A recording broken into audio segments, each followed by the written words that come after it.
2025 has been a wild season thus far, producing some iconic moments such as Todd Kidd's back-to-back Ajax 200 wins, Diego Orkedi becoming the active Ajax Cup Series all-time wins leader in West Virginia, Shane Park scoring his first Oval win in nearly 2,000 days at the Stoneyard, and Braden Bennett scoring his first Cup Series victory at Disney in just his 22nd start to snap Toyota's drought.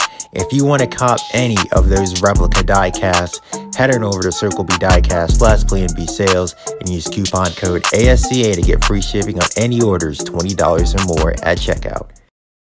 Hello and welcome back to another edition of the ASCA Weekly Podcast. I'm your host, Charles Fallon, back in here with another episode. And boy, what a race that was on Saturday night. The 10th annual milestone Ajax All-Star race certainly did not disappoint. And we got a bunch of things to talk about. Mind you, it's also officially Windows 300 week, the most prestigious and longest race weekend in the ASCA. So we got a ton to preview with that race. We got a ton to recap of what happened on Saturday. And yeah, it's probably best that we get right into it because this is probably going to be a pretty long show. So yeah, let's get right into it. And first off, I'd like to shout out the sports premier partners, Rowdy Energy. You already know, click that top link in the ASC's link tree and head on over to Rowdy Energy. Cop yourself one to keep you awake throughout the rest of this podcast. And then Circle B Diecast / Plan B Sales. Hey, Shane Park has been on a tear lately. 3 victories in the last 5 weeks. I know that last Saturday night was not a points-paying victory, but if you did want to cop his replica alternate Liberty University scheme, head on over to Circle B Diecast / Plan B Sales and use coupon code ASCA for free shipping on any orders, $20 or more. So once again, shout out Rowdy Energy, shout out Circle B Diecast / Plan B Sales, and yeah, let's get into it.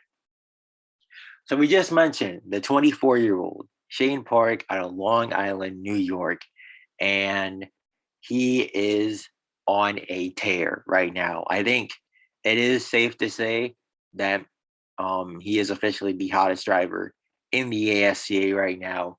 3 wins in the last 5 weeks. We just mentioned that.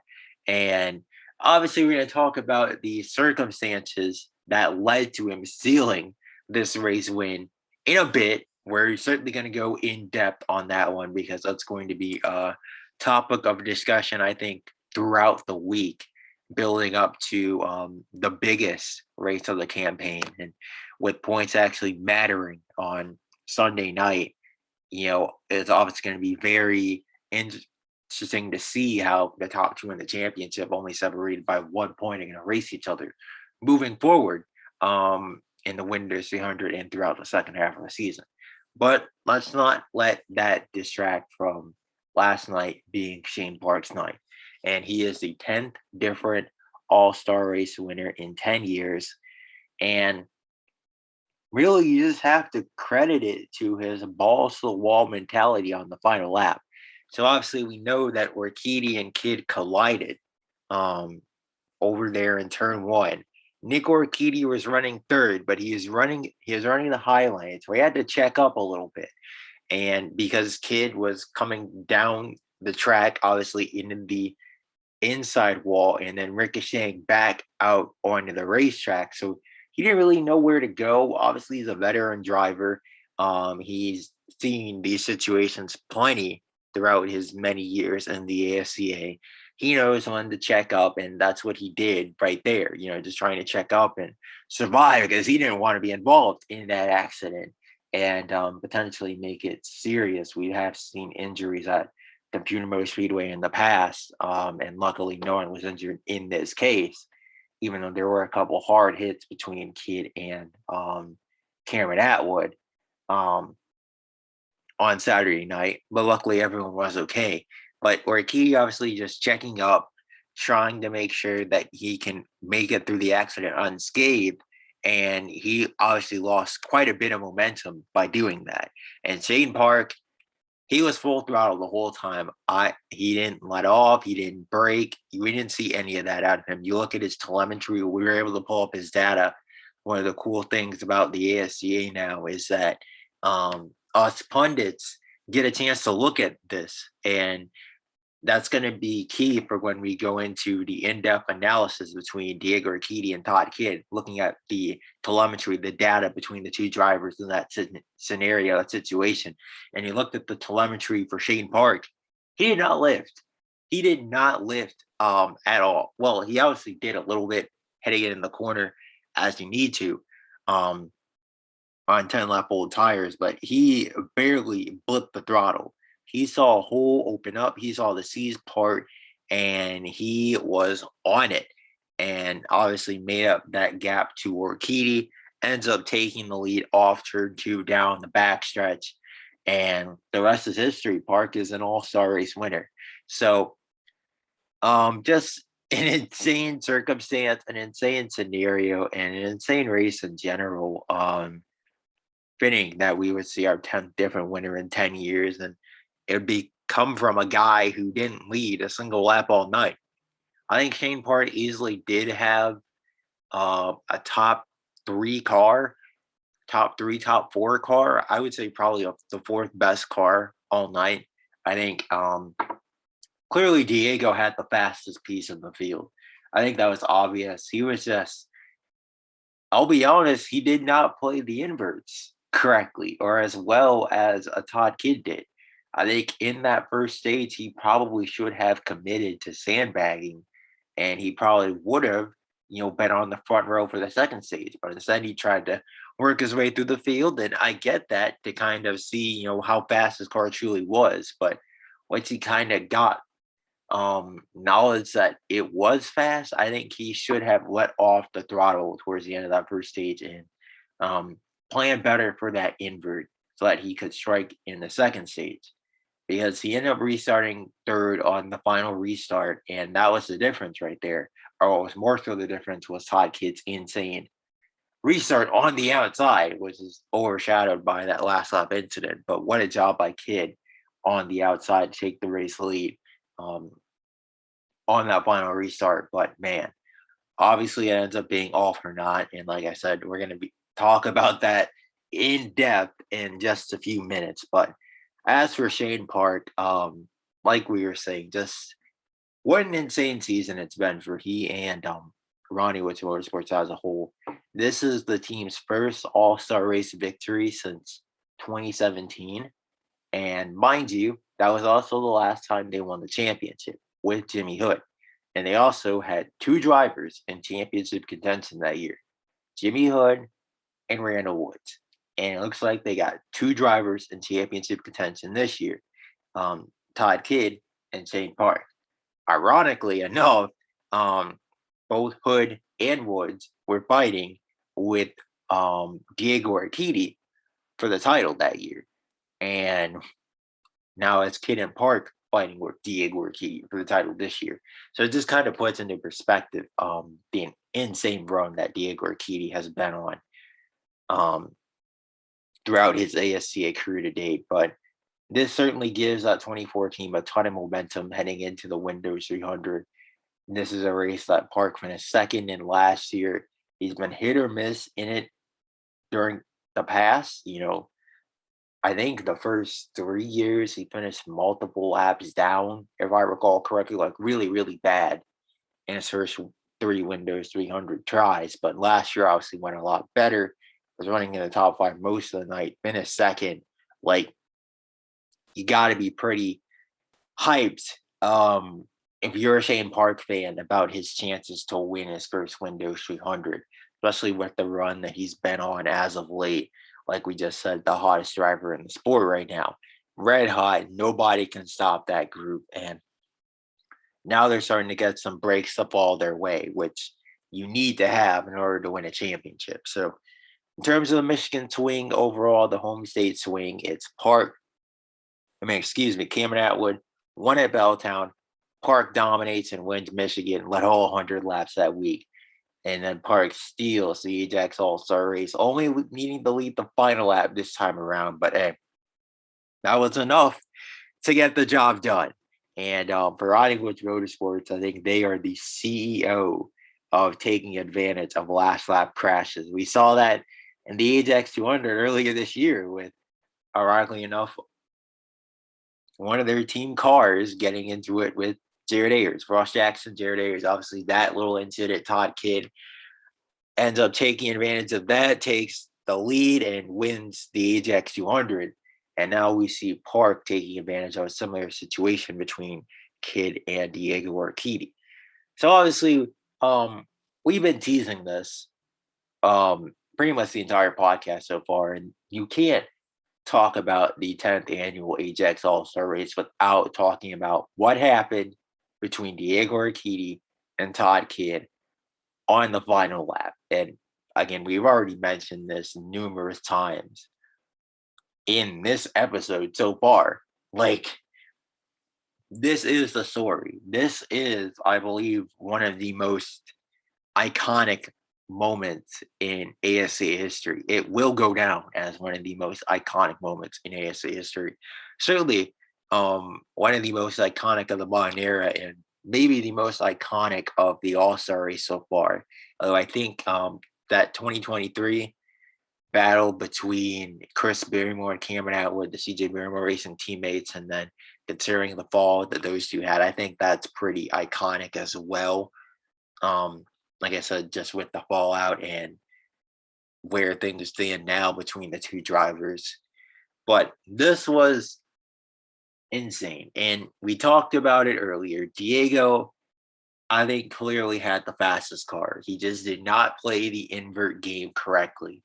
And this is one of those races where you need more than the fastest car to win this race. There's a reason why there's no points on the line. Obviously, there's a ton of gimmicks that go into the All-Star race, making it entertaining for the fans, to keep them interested. And I think that the ASA certainly accomplished that goal, keeping the fans interested and invested and all of that.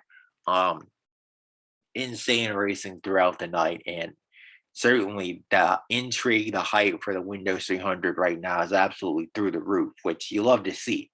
But in terms of the incident itself between Todd Kidd and Diego Orkedi, we mentioned it earlier.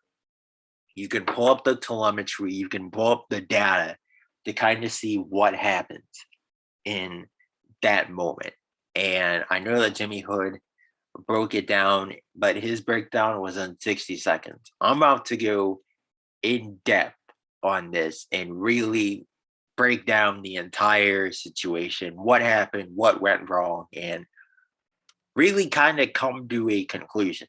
And I'll warn you right now, straight up, this is a racing incident. No driver was at fault. I don't think Diego intentionally wrecked Todd Kidd. I don't think Todd Kidd drove himself into the wall.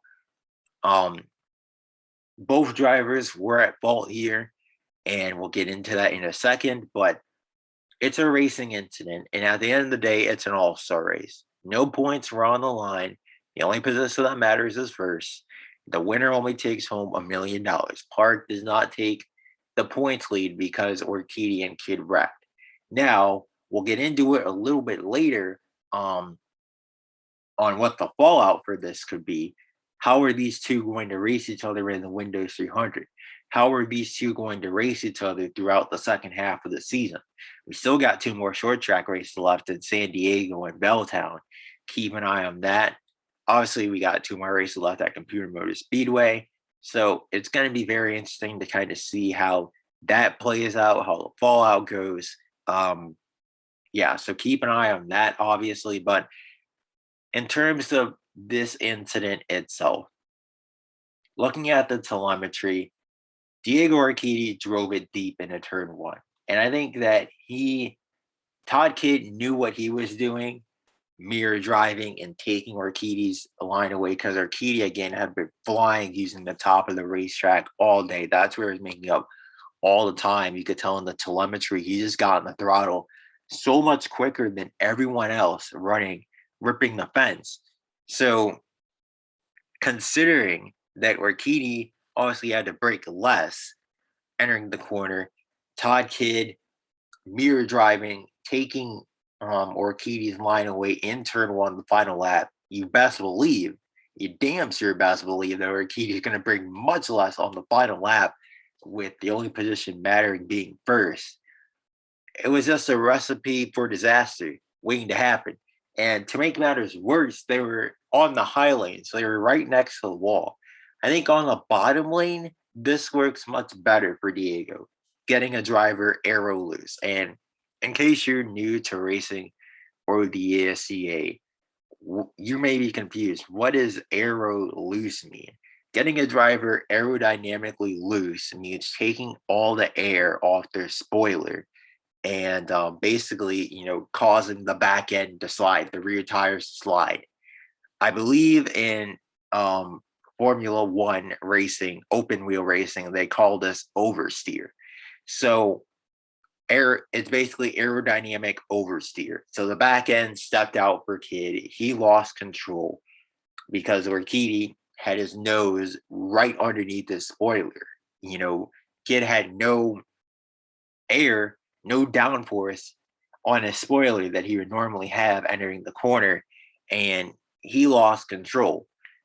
I really don't think Kidd did anything wrong there, but I also can't exactly fault Diego for what he did there either. Like I said, the only position that matters is first.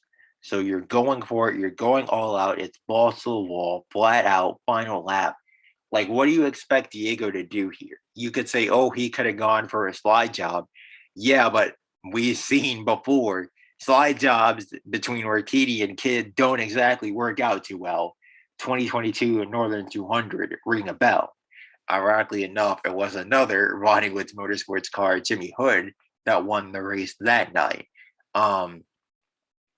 So yeah, just kind of analyzing the situation, it's hard for me to really fault any driver and say they did anything wrong. Looking at their telemetry, Orkedi obviously drove it in deeper. I'm sure he was planning to pick up throttle earlier as well, but he drove it in deep in the corner. Kidd, just drove it in deeper as well, but tried to park his car in front of Orkedi, get him to stall out there, and get him arrow tight, give him an arrow push, I should say. Basically cause Orkedi's car to understeer and go hard in the outside wall. We saw that work for Carson Schmidt to secure his first win against Greg Healy at West Virginia last year. So both drivers were using all their tools in the toolbox. They're elite level talents. They knew what their best course of action was to win this race, and they have a combined, 42 wins between each other, so they've won a lot of races. They know what they're doing. And it's hard to really fault any of them for just going for it. And I think that's that. Now, again, in terms of the fallout, I think that the racing between these two, especially in the Winners 300, is going to be much more aggressive. It's going to be much more amped up because we know that there's only 1 point separating these guys for the championship. We know that Shane Park has been on a roll lately. The 24 team is rolling. They have all the momentum right now. These guys know they gotta be on it. They need to bring home a result, and they're going to be going all out. Obviously, you hope that they don't collide again, but I wouldn't be shocked if they do. I'm gonna be honest with you. I really wouldn't. So keep an eye on that as the season rolls on. Keep an eye on that this Sunday night as well. It's going to be really fun to kind of see how the entire situation develops and how it plays out, to say the least. Now, before we get into previewing the most prestigious weekend of the ASCA, let's break down the big announcement from silly season this week. And that would be Snoots Enterprises basically entering a full rebuild in their Craftsman Series program. They're aborting mission for Lance Davidson and Chad Nelson, they've decided we've seen enough. We have seen enough. This isn't working out. You got to go. And basically that's it. So they're basically canning both drivers at the end of the season. And I think this is unequivocally the right move for the team. Um, we've been waiting. These are two former four-star prospects. We've been waiting on Davidson and Nelson to develop and kind of show some consistency, some sort of flashes. They've had moments here and there where you're like, okay, yeah, that's why they were rated a four-star prospect. But overall, they're 15th and 16th in the standings right now. So they're having another disastrous campaign. They had a disastrous campaign last year, even with the updated Camaro model, really leveling the playing field once again and getting most of the Chevy teams back in the fight. It's tough. It's really tough. Obviously, you hate to see both young drivers losing their ride so soon, but they just haven't shown anything. And for Suits Enterprises, um, I think it might be time to hit the panic button for them because ever since Shane Park left that team, they have not been the same. And obviously, you know that Greg Healy has carried them. He has the 10 wins. He has the championship in 2022. But they are missing Shane Park a lot right now. And we know the success, obviously, that Park has gone on to have at Ronnie Woods Motorsports. That letting him walk, I think, was a much bigger loss than that team anticipated. And they've done a horrible job developing prospects since then. Cameron Barrymore has done nothing at Revolution Racing. Lance Davidson and now Chad Nelson, both gone. Bryce Mann didn't even score a top 10 in 32 Cup starts. He's gone. It's just like, man, like I I don't know. Like they obviously are gonna try to reboot everything, restart the Craftsman program up again, and put two new drivers in the seats for 2026. But they got to figure something out. Obviously, they have a short-term solution alongside Healy and Lucas Sambert. And Sambert, I think, is really the only bright spot of this season. Is really coming into his own finally in I wouldn't say top tier equipment, but moving up from C level equipment to B level equipment has really kind of shown that Sambert was definitely doing God's work in that 95 for Flores Motorsports. So Sam Bear is a bright spot, but he's 30 years old. He's going to be 31 next season. He's not a spring chicken. He's not a young guy. Healy obviously is 28. He's in the prime of his career, and it seems like the team is wasting it. He still has yet to sign an extension. His contract expires at the end of 2026. So a lot of things are in flux for Snoots, and they need to really get this situation sorted out. Whoever they're going to hire for that ride next season, they need to get the ball rolling, developing some prospects and bringing some young talent in here, bringing some fresh faces. Because Healy, as we're starting to see, he can only carry this organization on his back for so long. That's just kind of where they're at right now. But now it's time. Time to preview the 15th annual Windows 300. Oh boy. We just talked about it with the All-Star race.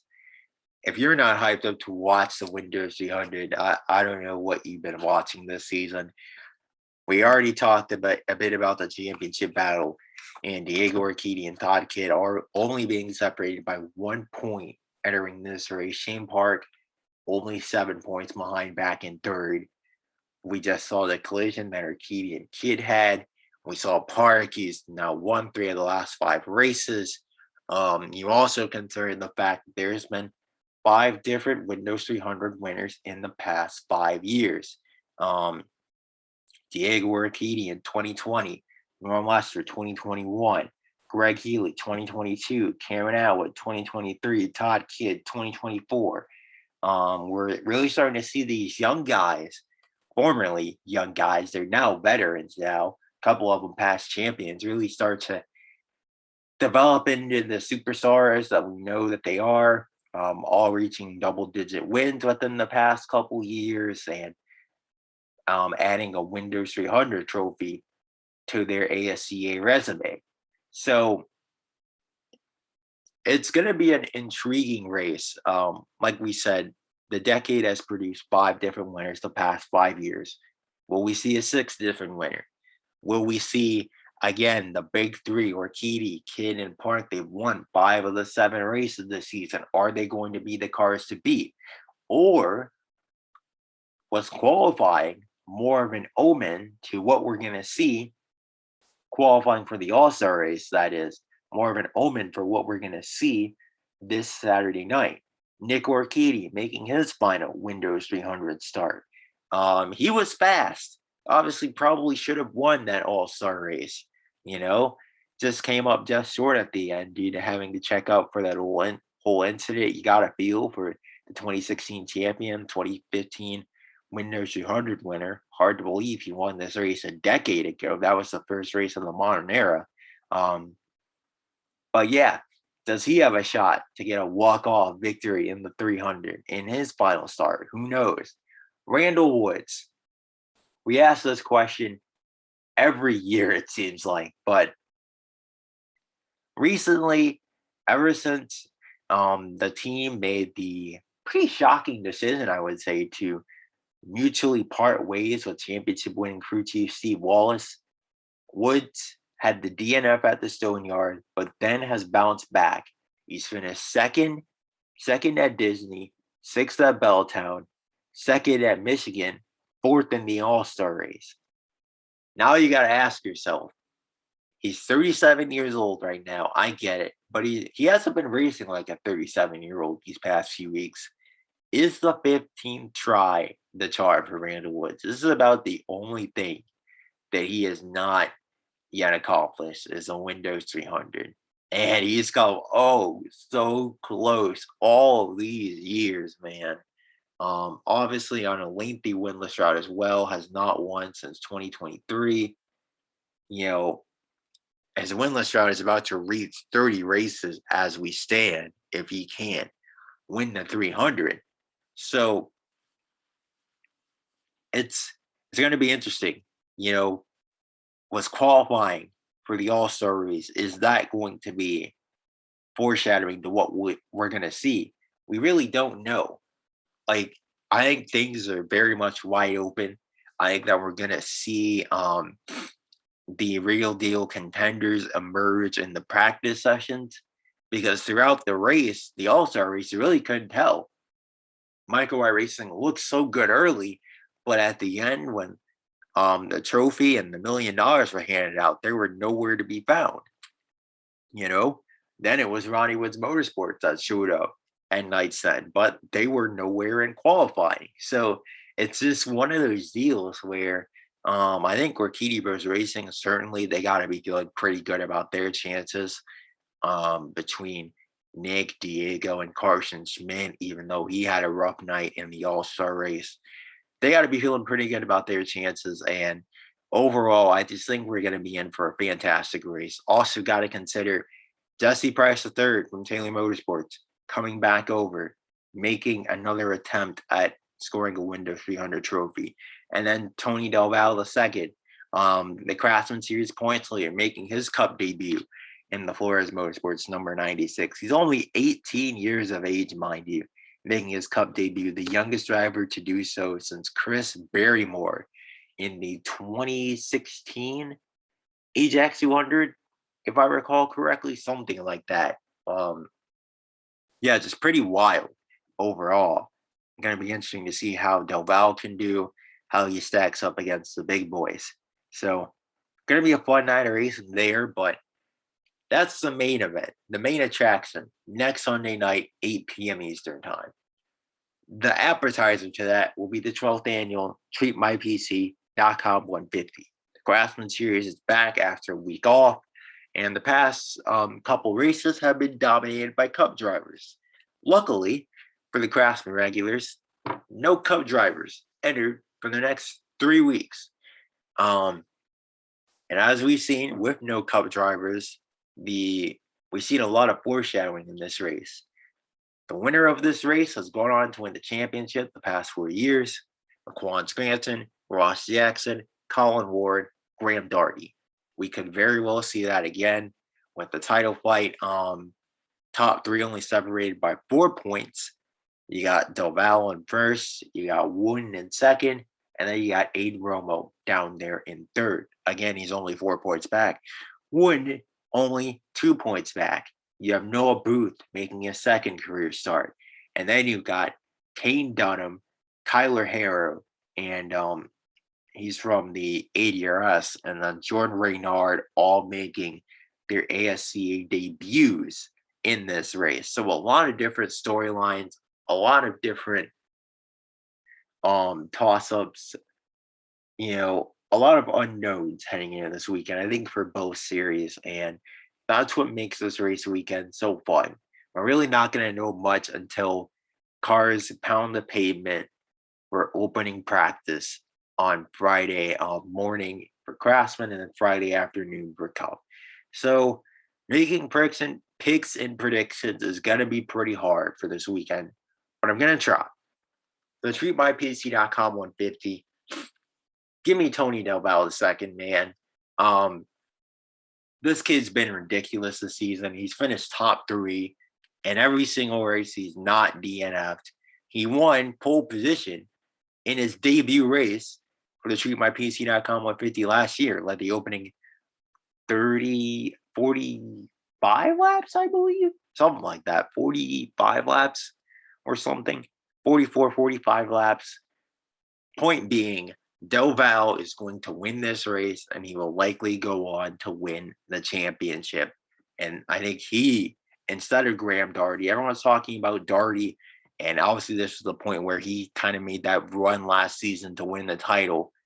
Give me Del Valle. I think he's going to pull that off this year and really kind of stake his claim, make a championship statement with the TreatMyPC.com 150 victory.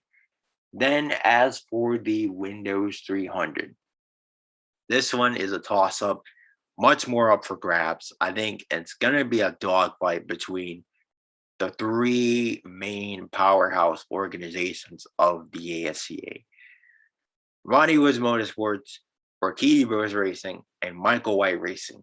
I think all 3 of them are going to have a really, really, really good shot to win this race. The question is, which drivers? And I think it's going to come down to, yet again, I know it's boring, but the big 3.